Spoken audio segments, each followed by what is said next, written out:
Welcome back. Now, government says it will conduct a full-scale safety audit of all tourist centres in the country. The Tourism and Creative Arts Minister, Catherine Afeku, made this known when she visited the tragedy site at the Kintampo Falls, together with the Vice President, Dr. Mahamudu Bawumia.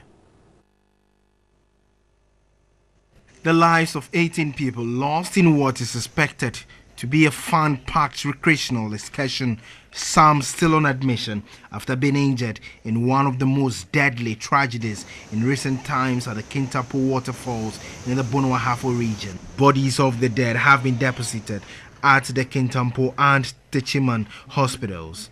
A high-powered government delegation led by the Vice President, Dr. Mahamudu Bawumia, visited the Kintampo Falls, the scene of the tragedy. Tourism Minister Catherine Afeku said the ministry has no option than to take a relook at the various tourism centers across the country. It's so easy for us to blame. No one anticipated a storm, and no one anticipated trees falling off. Naturally, if we had a safety audit, we could have prevented it, but we should not be quick to blame. This is a time to sit and assess thoroughly what went wrong. I think earlier on I had said my main focus for coming is to commiserate with the bereaved families. Post that, we will sit down and do a thorough audit of where we are, where we want to go, because definitely we have to encourage our people to see what we have. But until we take care of this incident here, naturally, all of you saw where the steps are very, very dangerous.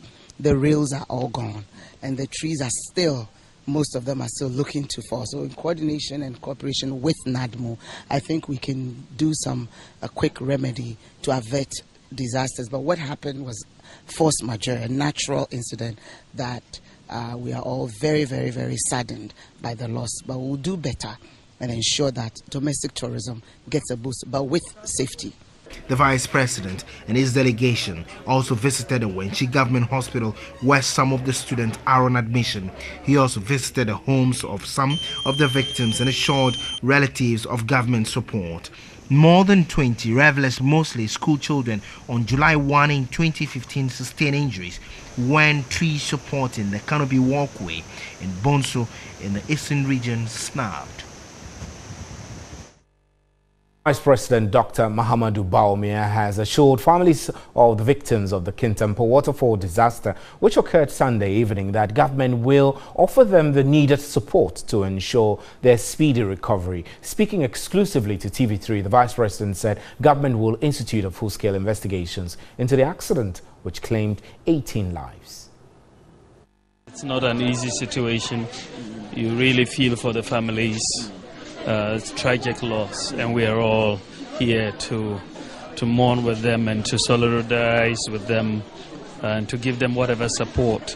I really am most grateful to the rescue workers, the police, the nurses, the doctors. You've seen a humanity that is typically Ghanaian, and I think in this tragedy, God is pulling us all together as one people to help each other. You have promised that there's going to be a full-scale investigation to unravel the cause of this. Well, I think that when you have any such situation, you necessarily must have an investigation. We have to basically adopt, and it has to be the case, and I think generally that is the case when you have to try to find out exactly what happened, why it happened, and how we can prevent such things from happening in the future. And I think that is why we need investigation. Finally, what hope are you giving to the family members?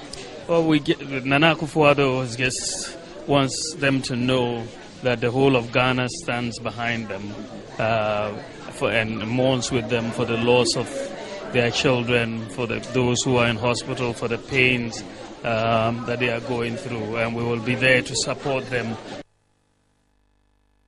Meanwhile, the First Lady, Rebecca Addo, has expressed her condolence to parents, family members and friends of the victims of the Kintampo tragedy. In a press release, the First Lady prayed for speedy recovery to the injured persons, asking for God's comfort and strength, adding that no family would have to go through this ever again.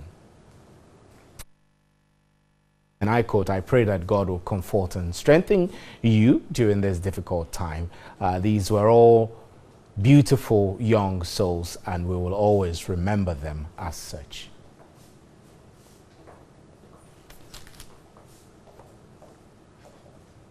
In a related development, the minority in Parliament has also expressed sympathy with families of the victims of the Kintampo waterfalls disaster. In a statement signed by its leader, Haruna Idrisu, the minority urged government to demand full-scale investigations and make same public, and more importantly, carry out a safety audit of all tourist sites to forestall any similar future occurrence, as was the practice when the NDC held political power. The minority urged authorities to consider providing insurance cover for all recognized tourist sites.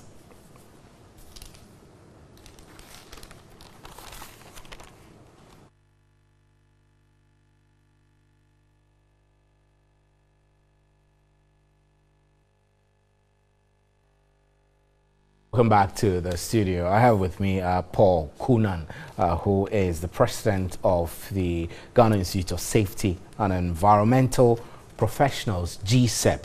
Thank you very much for your time. So this Kintampo disaster, absolutely no one would have expected the magnitude of this disaster.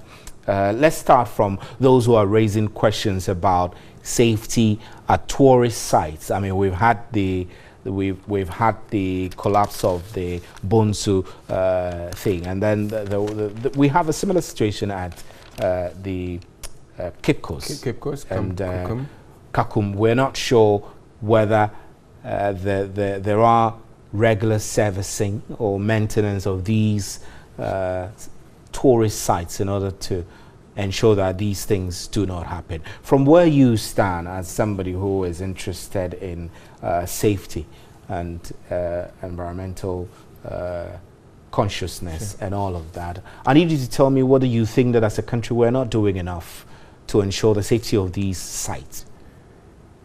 It's pathetic. Is that not very harsh, that we do not plan for disasters or anything of this nature? Trust me, if there's any harsher word, we should dare to use it. We're living by chance. And so on a daily basis, we survive just because we were lucky. And luck cannot be guaranteed. And that's what's happening. These things happening, they are not mysterious. They are what are actually existing. It's not just our tourist site. So the call that is coming in, I call it, is yet another reactive way of dealing with the situation. The same usual way we deal with things. I'm telling you, there is a June 3rd flood disaster. We react and immediately we put in measures and then we go to sleep. So another will happen in a different sector, and we will call for a full-scale investigation and then an audit.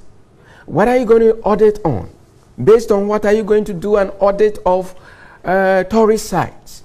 What's the standard you've put in place that you're going to say I'm so auditing? If I understand you correctly, you're saying that we have a general lackadaisical or laid-back attitude towards safety and preventive measures. We do not have systems and standards in Ghana that is operational and that could be audited. And that's worrying. That's what is happening. The only good story I've heard is that our national health and safety policy will soon be probably passed. And I hope that comes quickly. This is the basis on which you begin to build a safety culture around the entire country on all sectors. So let's look at this safety culture you talk about, and let's zoom into the tourism sector. We have quite a lengthy amount of things we can refer to, from what I've just cited, the June 3rd disaster. Exactly. A lot of things happen, even on our roads, even safety precautions on our roads and how emergency response services need to come in. I can guarantee that half of the people who died possibly may not have died if emergency response systems were as quick and prompt as necessary. So what do we need to do? Where do we start from in order to ensure that such horrible disasters in the tourist industry does not happen? We need a national policy that defines clearly what has to happen. with the right institutions and authorities. We're talking about tourism? I mean, national. Okay. That looks after every, so with the national authority, we'll have sectors and sections that will deal with other various industries. Look, MEMCOM, I mean, Minerals Commission, with clear distinction and inspectorate division for the mining sector, you see a little difference there. Because there's that oversight responsibility on the Minerals Commission on the area of safety and environment. So other than that, what you would have heard of the mining, you would not have imagined it. But there's some level of safety, in fact, an appreciable level of safety being practiced there. So it's not happening there by chance, that we're not hearing the levels of death that could have happened, because that's a risky environment. So the deaths we hear every day, they are not they shouldn't be superstitious. It's just because we're not doing anything to ensure that things are done right. Right, Mr. Kunan, let me hold you briefly and get onto the telephone lines. Prince Billy Anaglate is the Public Relations Officer of the Ghana National Fire Service. He's joining us. The Fire Service, I know, Mr. Anaglate, played a very critical role in the rescue on Sunday at the waterfalls. Can you quickly run us through what you have gathered? I mean, as you went through the rescue, what you gathered possibly as the cause and what could have been done to prevent it. Hello, Mr. Anaglate. Hello, sir.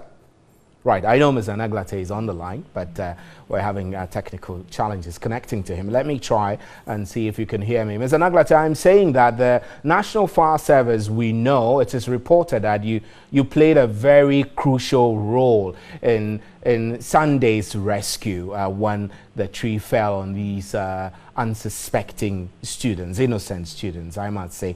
Are you able to tell us what you gathered as you went on the rescue operation and what you think could have been done different to avoid this accident?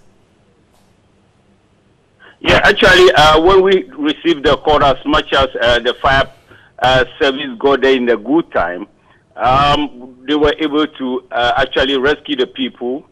They were able even to ensure that all the trees that have even fell onto the people were chopped off and have been removed. Rescue operations continue until 8 p.m. before the fire service left the scene.